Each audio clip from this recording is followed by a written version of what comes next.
Aujourd'hui, nous allons parler de construction de manière pratique parce que beaucoup de personnes rêvent de construire leur maison. Malheureusement, on le sait tous aujourd'hui, beaucoup de constructions dans nos pays tombent. Ce qu'on va voir dans cette vidéo, ce sont les 5 choses que vous devez maîtriser pour vous assurer que votre construction réussisse.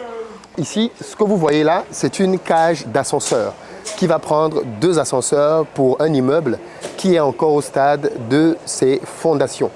Et dans cette vidéo, je vais vous expliquer un certain nombre d'éléments que vous devez prendre en compte, peu importe le type de construction que vous allez faire. Et croyez-moi, si vous respectez les 5 étapes qu'on va voir ici maintenant, vous n'allez jamais avoir de problème dans votre construction. Jamais, jamais.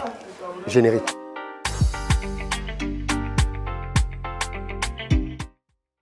Salut à toi, bienvenue sur ma chaîne, moi c'est Philippe Simo. Et si je te parle de business de manière concrète, parce que c'est avec ça qu'on va développer notre continent. Donc si tu es nouveau ici, abonne-toi. Pour ceux d'entre vous qui voulaient lancer des business en Afrique, sachez que j'ai créé une académie de formation dans laquelle je mets à votre disposition plusieurs idées de business concrètes que vous pouvez lancer. Si vous êtes salarié ou alors que vous voulez vous lancer dans l'entrepreneuriat, c'est clairement une formation qu'il vous faut. Pour ceux d'entre vous qui avaient déjà un business et qui voulaient exploser votre chiffre d'affaires, contactez aussi le numéro qui s'affiche parce qu'on a des formations pour vous. Si vous êtes en Côte d'Ivoire ou alors si vous arrivez prochainement à Abidjan et que vous avez besoin d'un véhicule, contactez nos numéros qui s'affichent, on mettra à votre disposition pick-up SUV berline en fonction de votre budget. Si vous cherchez plutôt des maisons pour vous, pour votre famille, sachez que nous construisons des maisons et vous pouvez bien évidemment nous contacter au numéro qui s'affiche pour pouvoir visiter et pourquoi pas devenir propriétaire. Désormais, nous permettons d'ailleurs d'acheter les maisons sur 2 ans. Ça vous permet de pouvoir acheter la maison à un rythme beaucoup moins soutenu. Alors aujourd'hui, nous allons parler de construction parce qu'on le sait tous, beaucoup d'entre nous veulent construire, soit pour faire des investissements comme moi, ou alors pour faire simplement des résidences et des habitations, comme c'est le cas de beaucoup de personnes. Et il faut le dire, on est aujourd'hui très effrayé parce qu'on voit beaucoup d'immeubles tomber dans nos pays et on se demande qu'est-ce qui se passe. En réalité, il faut qu'on soit clair là-dessus. Les immeubles tombent du fait d'erreurs humaines. Si on fait les choses proprement, les immeubles ne tomberont jamais. Jamais au grand jamais. On va donc voir dans cette vidéo qu'est-ce qu'il faut bien faire pour s'assurer qu'un immeuble ne tombe jamais, immeuble ou maison. Je précise que ce que je vais vous dire dans cette vidéo est le fruit de discussions avec des constructeurs qui m'ont donné pas mal d'éléments pour m'expliquer pourquoi des immeubles tombent. Et vous allez parfaitement comprendre au terme de cette vidéo quels sont les différents problèmes qui peuvent entraîner que des immeubles tombent et pourquoi vous pouvez vous passer de ce genre de cauchemar. La première chose qu'il faut pouvoir réussir quand on veut bien faire son projet de construction, que vous vouliez construire une cabane ou alors un R+100, ce sont les études. Vous avez bien entendu? Les études. Ici, je parle des études techniques. Un bâtiment est d'abord pensé de manière architecturale. Ça, c'est ce que tout le monde connaît. L'architecture, c'est le dessin de ce qu'on veut faire. La partie extérieure, on voit une façade, on voit des balcons, on voit des couleurs. Ça, c'est la partie extérieure. Une fois qu'un architecte a fini de construire cette belle partie extérieure, il confie maintenant ce beau schéma-là à un ingénieur en génie civil. Et l'ingénieur en génie civil va faire ce qu'on appelle les calculs. Okay? Et ces calculs vont lui permettre en réalité de rendre réalisable le beau dessin qu'on a vu. Et c'est là qu'il y a souvent des problèmes. Comment dire ça de manière polie? Il y a beaucoup de charlatans dans nos pays. Vous entendez ce que je dis? Il y a beaucoup de charlatans dans nos pays. Qui est-ce que j'appelle charlatan? J'appelle charlatan des gens qui ont des diplômes. Et je pèse mes mots. Des gens qui ont des diplômes et qui vous ratent les calculs. Vous avez entendu ce que je dis? Des gens qui ont des diplômes d'ingénieur en génie civil et qui vous ratent les calculs de structure de votre bâtiment. À quoi servent les calculs? J'ai voulu qu'on soit sur un chantier pour que vous compreniez bien pourquoi les calculs sont super importants. Quand on veut construire un bâtiment, ici on est au début, ok? Donc vous allez pouvoir vraiment comprendre de quoi je parle. Vous remarquez bien qu'au sol, il y a des fers qui sont tissés, ok? Parce qu'ici on est en train de vouloir faire ce qu'on appelle un radier, ok? Dans la construction, un radier, ce n'est rien d'autre qu'une sorte de plante des pieds, ok? C'est-à-dire que le corps humain, si vous remarquez bien, hein, le corps humain repose sur la plante des pieds. C'est la partie qui est en contact avec le sol. Le radier est l'un des 2 moyens parce qu'en fait, soit on fait des radiers, soit on fait des semelles. Ce sont les 2 moyens par lesquels on stabilise un bâtiment au sol. Parce qu'il faut bien considérer que quand on construit une maison, on pose la maison sur quelque chose afin que la maison ne touche le sol. En fait, il faut considérer que votre maison, votre immeuble, c'est quelque chose qu'on peut porter. Ok? On peut le porter d'un point A à un point B.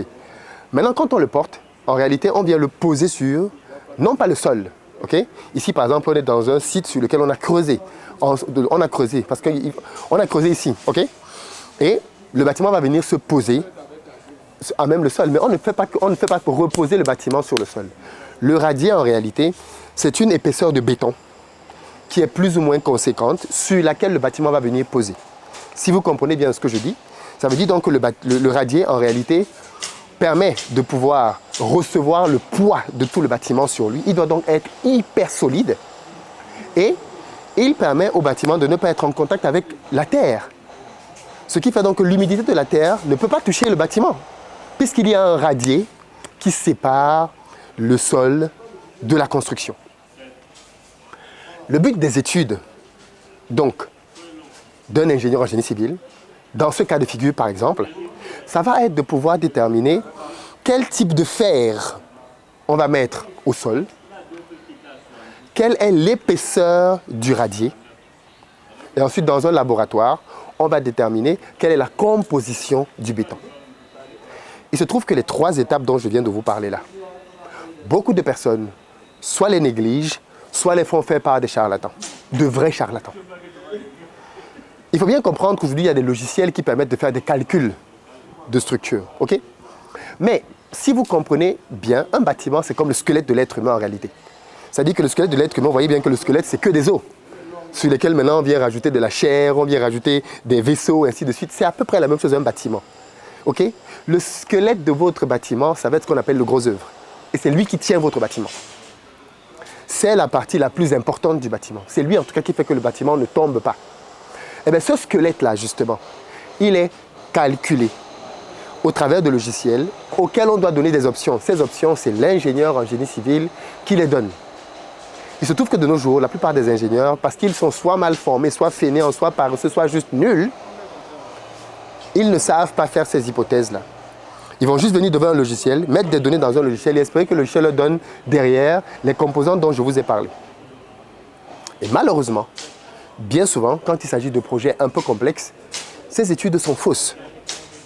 Donc, le premier conseil que je vais vous donner, si vous voulez construire quelque chose de sérieux dans votre vie, faites très attention aux études.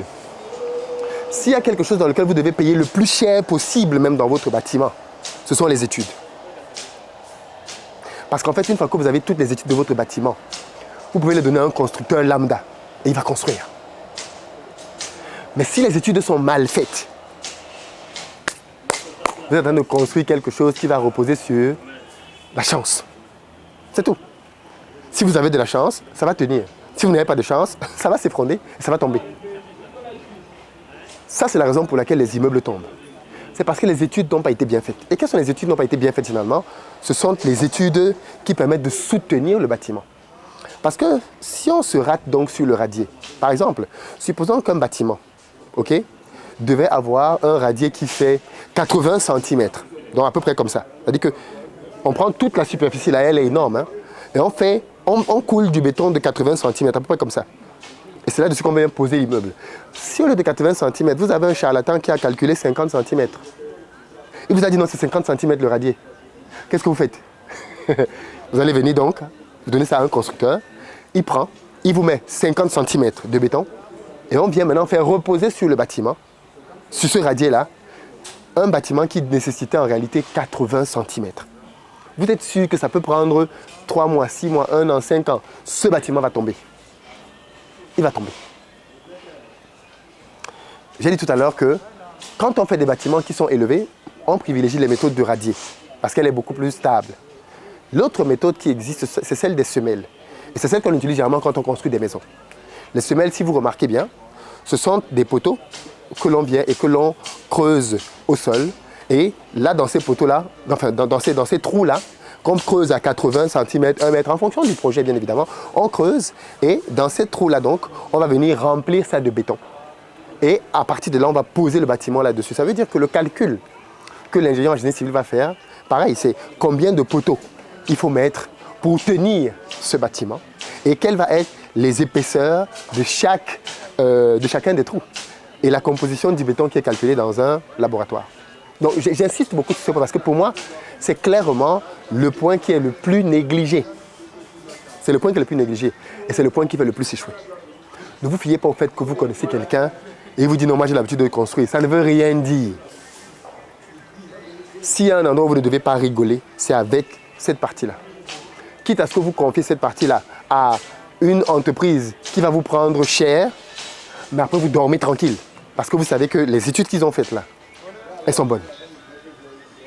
Première chose donc, comme je disais, de bonnes études. Prenez un bon cabinet en génie civil pour faire les études. Ils vont vous donner plein de choses. Ils vont vous donner des plans de coffrage, ils vont vous donner plein de les plans de ferraillage, ils vont vous donner plein de plans après leurs études. Deuxième chose, si vous voulez réussir votre projet de construction, après avoir donc réussi, après avoir donné vos études à un bon cabinet, la deuxième chose avec laquelle vous ne devez absolument pas rigoler pour réussir votre projet de construction, c'est simplement le cabinet de contrôle. Oui, l'ultra majorité des gens qui construisent dans nos pays ne payent pas des cabinets de contrôle. Et c'est donc là que vous gâtez tout. Le cabinet de contrôle est tellement important quand vous réalisez un projet de génie civil. C'est même ce cabinet-là qui va vous assurer que votre projet va réussir. Le cabinet de contrôle, c'est qui? Comme le nom l'indique, le cabinet de contrôle, c'est une structure différente du constructeur que vous allez prendre et qui a pour but de surveiller le travail du constructeur. C'est tout. Son but, c'est de surveiller que le constructeur est en train de faire ce qui doit être fait. Mais si vous y pensez bien, ça veut dire que le constructeur, le cabinet de contrôle doit avoir en son sein les mêmes compétences qu'il y a chez le constructeur. Oui, parce que le cabinet de contrôle, il contrôle les études. Oui, une fois que votre constructeur vous dit voilà mes calculs, plan de coffrage, plan de ferraillage, ainsi de suite, qu'est-ce qui se passe?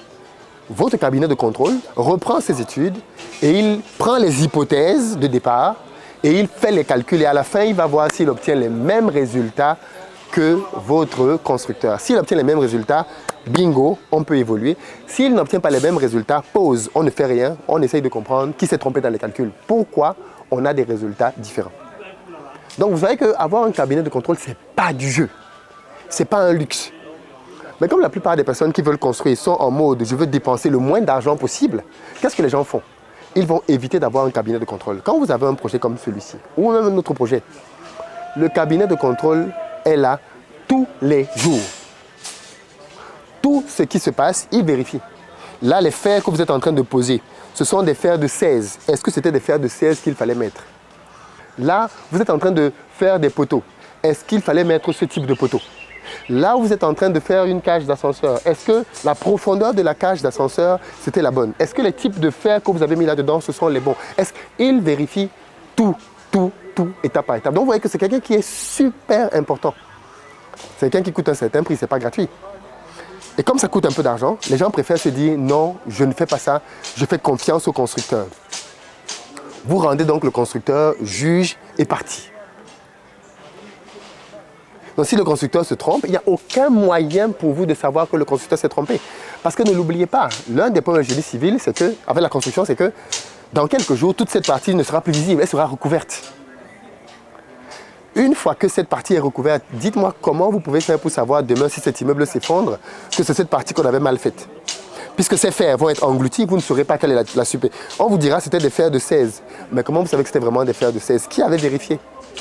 On vous dira, oui, les poteaux avaient tel diamètre. Mais qui avait vérifié? Personne. On vous dira, la composition du béton dans le radier était de telle chose. Mais qui avait vérifié? Vous voyez qu'avoir un cabinet de contrôle vous épargne d'énormément de maux de tête. Troisième facteur de succès, un laboratoire qui va pouvoir non seulement donner les compositions de béton, mais venir faire des visites surprises pour vérifier que le béton tel qu'il est utilisé sur votre site correspond à ce qu'ils ont déterminé en laboratoire. En fait, il faut bien comprendre que le béton, c'est un mélange d'agrégats, ok? On va mettre du ciment, on va mettre de l'eau, on va mettre du sable, on va mettre... Mais à quel dosage? À quel dosage? Et qui décide de ce dosage? En génie civil, ça doit être confié à une tierce partie qui est un laboratoire. En réalité, qu'est-ce qu'on fait? On prend quelques éléments sur le site, de la terre, ainsi de suite, le sable, le gravier, tous les éléments avec lesquels on compte faire la construction. On donne ces paramètres à un laboratoire qui met tout ça dans une machine, il obtient des résultats et il fait des tests de pression. Il fait des tests, il voit la rupture, il recompose, il refait des tests après quelques jours jusqu'à ce qu'il obtienne les bons résultats. Il vous dit donc que si vous voulez réaliser un projet dans lequel vous allez construire une maison de telle hauteur, un immeuble de telle hauteur, voilà comment doit être composé le béton. Il vous donne la composition exacte du béton. Et c'est donc sur la base des résultats de ce laboratoire que vous pouvez donc maintenant venir sur votre site et mélanger le béton dont vous aurez besoin pour pouvoir construire. Problème. Enfin, problème, non. Le laboratoire peut vous donner cette composition. Vous arrivez, vous faites n'importe quoi. Voilà pourquoi un bon laboratoire fait des visites surprises sur le chantier. Il vient, il a votre planning. Il sait quand vous êtes supposé faire le radier ou alors les différentes dalles. Il vient et pendant que vous êtes en train de tourner le béton, il prend un prélèvement du béton, il l'amène au laboratoire. Il va vérifier si le béton que vous êtes en train de mettre dans cet immeuble respecte les conditions qu'il vous a données. Vous voyez que quand on est déjà au 3e point déjà, vous voyez que quelqu'un qui respecte cette étape ne peut pas faire un bâtiment qui va tomber. C'est impossible. C'est impossible. C'est impossible. Parce qu'avant de faire un bâtiment, il y a une panoplie d'études qui sont faites. Les immeubles qui tombent, ce sont des immeubles de personnes qui ont voulu faire des économies ou alors, par malheur pour eux, ils sont tombés sur des charlatans qui leur ont fait n'importe quoi. Là, on était au 3e élément. 4e élément qui va assurer le succès de votre construction, c'est votre constructeur. J'ai parlé beaucoup des études jusqu'à présent et peut-être que certains ont pensé que le constructeur n'était pas important. Il est hyper important. Le constructeur, c'est le gars qui va mettre en œuvre toutes ces études et tout ce qu'on a dit jusqu'à présent. Et c'est là que vous allez donc vous rendre compte que, en fonction du choix du constructeur que vous allez prendre, des méthodes qu'il utilise, vous allez avoir un projet qui va vous coûter le simple, le double, le triple. Le constructeur est en charge d'avoir des options. Par exemple, je vous ai parlé du radier ou alors des semelles. Eh bien, le radier, ça coûte beaucoup plus cher que les semelles. Parce qu'il faut bien vous imaginer que si vous prenez un terrain qui fait 1000 mètres carrés et que sur 1000 mètres carrés, vous mettez 80, vous mettez une épaisseur de 80 cm de béton sur les 1000 mètres carrés, ça coûte une fortune. Un charlatan va venir, il va vous dire non, il va plutôt vous mettre des semelles, il va vous mettre des poteaux. Il va vous remplir l'endroit de poteaux. Parce que pour avoir la même résistance, il va falloir multiplier le nombre de poteaux partout. L'inconvénient, c'est que vous ne pourrez plus avoir un parking souterrain, par exemple, parce qu'il y aura tellement de poteaux. Vous avez déjà vu des immeubles où vous entrez, vous voyez des poteaux partout. C'est parce que les gars n'ont pas voulu faire un radier. Parce que le radier coûtait cher. Donc, ça fait partie des choix que le constructeur fait. Le constructeur va faire des choix sur le type de dalle qu'il va faire à chacun de vos étages. Le constructeur va faire pas mal de choix qui lui reviennent. Avec pour but soit d'être plus rapide, soit de gagner du temps. Il va choisir le type de murs. Est-ce qu'il vous fait des murs pleins? Est-ce qu'il vous fait des parpaings? Enfin, il fait beaucoup de choix, okay, qui lui reviennent en tant que constructeur. Et tous ces choix-là, à la fin de la journée, gonflent ou pas le prix de votre bâtiment. Vous voyez ce que je veux dire? C'est donc super important de ne pas prendre un charlatan pour venir construire votre projet. Vous devez prendre quelqu'un qui sait s'y prendre, quelqu'un qui a l'habitude, qui a l'expérience. Ne permettez jamais à quelqu'un de venir acquérir de l'expérience dans votre projet. Je sais que vous pouvez dire, mais Philippe, si tu ne fais jamais confiance à quelqu'un, quand est-ce qu'il va avoir de l'expérience? Pas sur mon projet. T'as compris? Pas sur mon projet. Tu ne peux pas aller mobiliser autant d'argent parce que construire, si vous avez bien compris, ça coûte super cher. Tu ne peux pas aller prendre autant d'argent pour venir confier ça à quelqu'un qui est en train de débuter ou qui va débuter sur tes projets ou dont on va dire, oui, moi j'ai appris à faire ces projets-là quand je travaillais pour tel. Je vais aller prendre tel. Mais je ne peux pas prendre un débutant pour lui confier un projet de construction. Et je pense qu'il ne faut pas faire ça. D'autant plus que s'il y a bien quelque chose qui a beaucoup d'aléas dans la vie, c'est la construction. Il n'y a aucun projet de construction qui se passe comme prévu du début jusqu'à la fin. Aucun. Tous les projets de construction se font avec beaucoup de surprises. Ça va donc être la capacité pour le bureau qui est en charge de réaliser votre construction, de pouvoir gérer ces aléas. Vous pouvez être en train de construire, vous pouvez être en train de creuser. Par exemple, sur ce site, quand ils étaient en train de creuser, on s'est rendu compte qu'il y a eu des câbles électriques qui étaient mal enfouis et qui ont fait couper l'électricité à tout le quartier. Donc, un chantier, ce sont des aléas en permanence. Et avoir donc beaucoup d'expérience est l'une des garanties que vous avez d'avoir un projet qui tient la route. Avant de vous parler du 5e et dernier point, je voulais vous montrer par exemple un truc qui moi me fascine. Ce sont les poteaux. Si vous vous souvenez, je vous ai dit tout à l'heure que les études permettaient de déterminer la taille des fers que l'on utilisait, mais aussi l'épaisseur du radier. En laboratoire, on détermine la composition du béton. Okay? Donc, ça veut dire que depuis la chape que vous avez au sol, on va mettre du béton, on va remplir complètement tout le site de béton qui va arriver jusqu'à une certaine hauteur, à peu près 5 cm au-dessus des fers. Okay? Donc, on va remplir toute cette zone de béton. Okay? Ce remplissage-là, on va le faire aussi au niveau de la cage de l'ascenseur. Parce qu'on pourrait se demander, mais comment on le fait au niveau de la cage de l'ascenseur? Eh bien, ici, par exemple, vous allez voir que vous allez avoir un certain nombre de poteaux comme ça au niveau de votre sous-sol. Certains de ces poteaux vont soutenir votre bâtiment en allant depuis, comme vous le voyez, la base, jusqu'à la totalité du bâtiment. Que ce soit un bâtiment qui fasse R plus 10, S plus 20, S plus 30, vous avez des poteaux qui partiront depuis le sol. Vous voyez que ces poteaux-là sont noyés dans le radier et ils vont monter jusqu'au sommet de votre bâtiment. Quelle est l'épaisseur de ces fers, de ces poteaux? Quelle est la composition en fer qu'il y a là-dedans? Tout ceci est le résultat de calculs. Voilà pourquoi je vous disais que s'il y a quelque chose à laquelle il ne faut pas rigoler, ce sont les calculs. Ce sont les calculs. Je vais vous montrer par exemple de ce côté-ci plutôt. Au niveau de l'ascenseur, je ne sais pas si on peut bien le voir. Il y a beaucoup de fer, donc je ne sais pas si vous pouvez vraiment le voir. Mais au niveau de la cage d'ascenseur, vous avez tout en bas un radier aussi.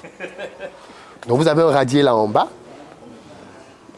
que l'on va pouvoir remplir. Et une fois qu'on a rempli ce radier-là, si vous voyez bien tout autour de la cage d'ascenseur, vous avez pas mal de fer. On va remplir ces abords-là. En fait, l'ascenseur en lui-même va toujours s'arrêter ici.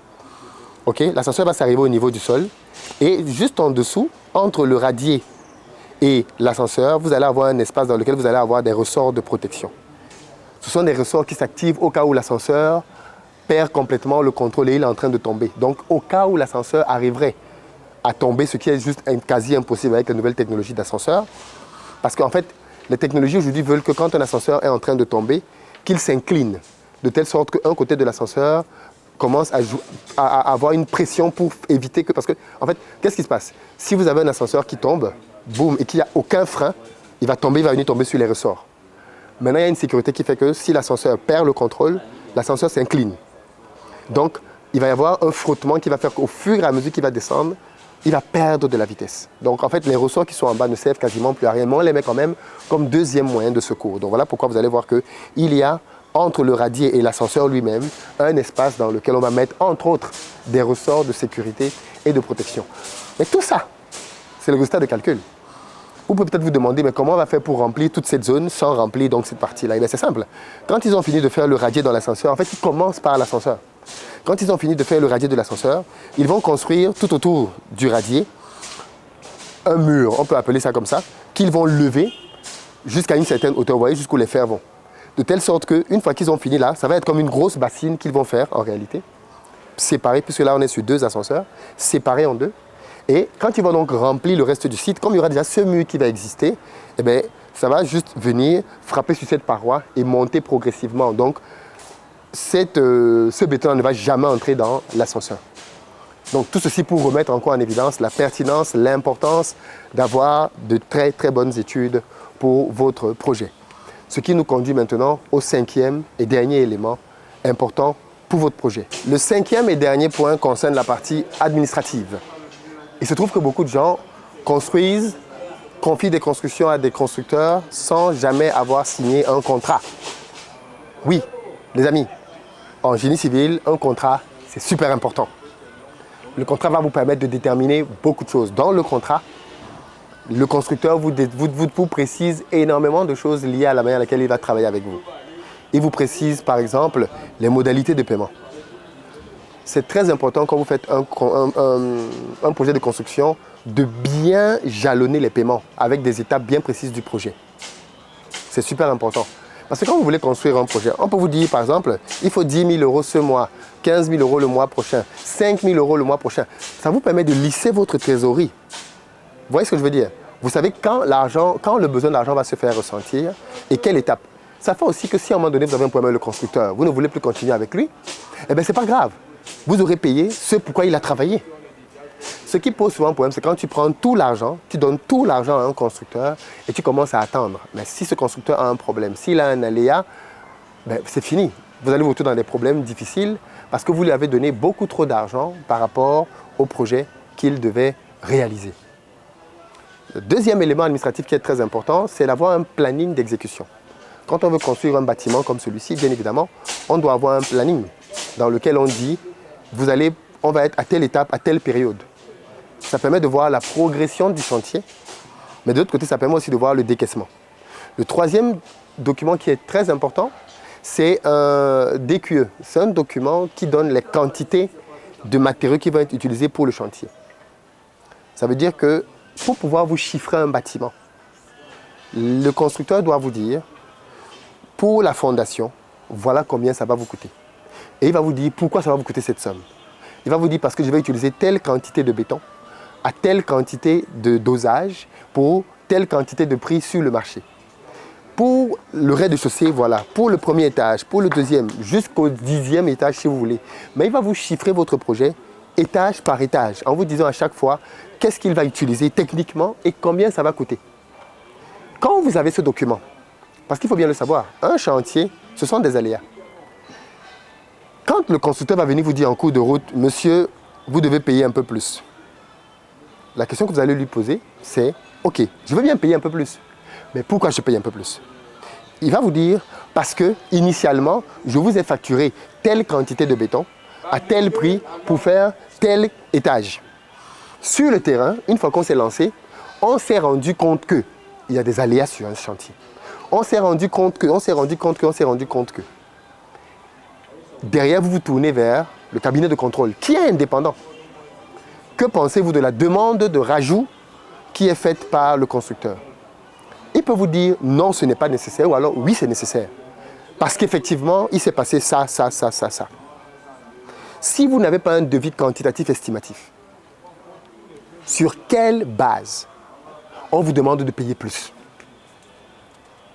Sur quelle base? Sur quelle base le constructeur va venir vous dire non, donnez-moi plus d'argent, j'avais vu ci, j'avais vu ça, je m'étais trompé ceci? Sur aucune base. Si vous êtes donc dans un projet dans lequel vous n'avez pas ces éléments administratifs, vous êtes sujet au fait que les prix plus fluctuent et vous n'ayez aucun élément pour pouvoir comprendre pourquoi on vous demande plus d'argent. Et malheureusement, parfois, il y a des sociétés qui ont ces mauvaises manies de fonctionner.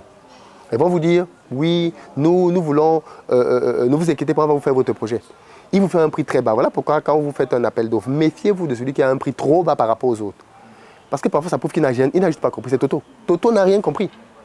Si tout le monde vous dit que votre bâtiment va vous coûter 10 millions, quelqu'un vient vous dit c'est 3 millions, vous lui donnez l'argent, vous-même vous êtes fou.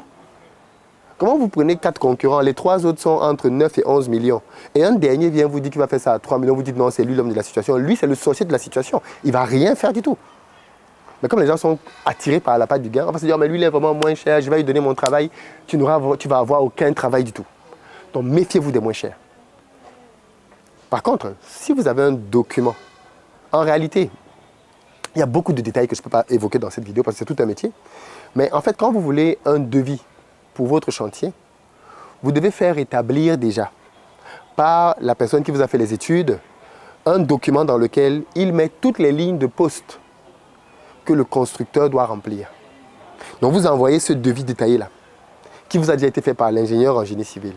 Et vous envoyez donc ce devis-là et le constructeur met juste des prix. Parce que le gars qui fait les études a déjà tout détaillé dans le projet. Et les autres vont juste mettre les prix et vous allez les comparer là-dessus. Pour voir qui est moins cher, qui est cher et qui a de l'expérience de construction. Voilà 5 étapes qui, si vous les réalisez, vos projets ont de très fortes chances d'aller jusqu'au bout et d'être une réussite. Négligez un seul d'entre eux et vous risquez de l'île très sévèrement. Parce que dans les histoires de construction, non seulement vous perdez de l'argent, mais parfois vous emportez des vies humaines avec vous. Parce que quand un bâtiment s'effondre, il n'est pas toujours dit qu'il prévient. Parfois il s'effondre et il part avec la vie des gens. Ça me rappelle ce qu'un ami a dit un jour, la construction, ce n'est pas une affaire de pauvres. Parce que tout ce que je viens de vous dire là, ça demande beaucoup d'argent. Donc si vous n'avez pas d'argent, laissez les histoires de construction pour le moment. Quand vous êtes prêts, revenez en force et faites ce que vous avez à faire. Voilà l'idée, le message que je voulais vous véhiculer dans cette vidéo. Dites-moi ce que vous en pensez dans les commentaires.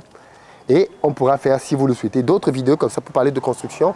J'ai plusieurs chantiers, ça vous le savez. On construit des maisons, notamment à Bingerville, en Côte d'Ivoire. Donc n'hésitez pas à nous contacter si vous voulez construire vos maisons. Ou alors, si vous voulez qu'on vous aide pour la partie études ou autre.